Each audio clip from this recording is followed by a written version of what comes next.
Hi there. So we've waited long enough for it, but here it is. It's the iPad 2. Personal point, I've waited 8 hours in a queue for this, so let's see what's inside. Box itself, typical Apple design, very slim and minimalist. And once you get inside, the iPad takes up the entire width of the box, and here it is. It's a little bit slimmer than the previous iPad you would have seen. It's certainly a little bit lighter, you can notice.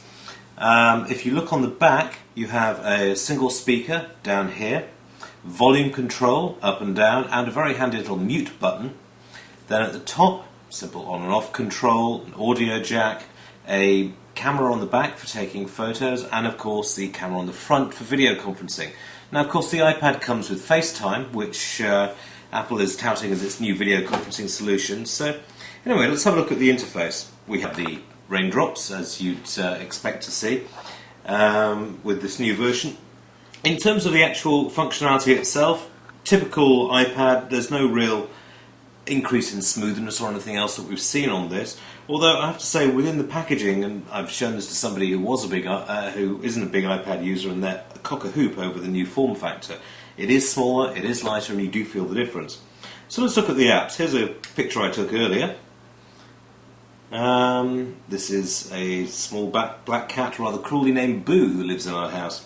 Now, this is a rather grainy shot, it's got to be said, and it does show one of the deficiencies of the iPad 2 in that the camera itself is not that good.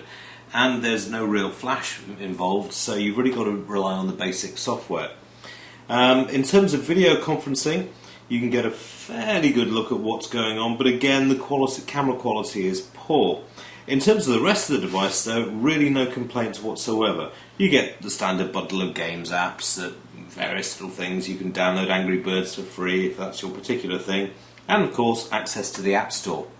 The App Store is one of Apple's big strengths, of course, because it has by far at the moment the largest number of apps out there, and they're all checked. In terms of YouTube quality, well, we've had a look at some of these. You've got a nice little box down here which gives you the main screen size. You can expand that out so you get a full thing, and of course you can rotate it around for an even better picture. I have to say, video playback is very smooth, Wi-Fi setup is marvellously easy. The only thing is, to actually get this set up, I had to download iTunes onto my computer, and of course bundled in that with QuickTime and also a little bit of Safari, so you're looking at about 170 megabytes of data you've got to download. Certainly in terms of first looks, this is, in form factor at least, a big advantage over the iPad. It's smaller, it's lighter, and it feels really, really good. In terms of the actual hardware, well, it does look a bit harder, in terms of, a little bit faster in terms of processing graphics, and in particular in terms of processing speed, but because you've got the basic smooth operating system, the improvements, while marginal, don't seem that good.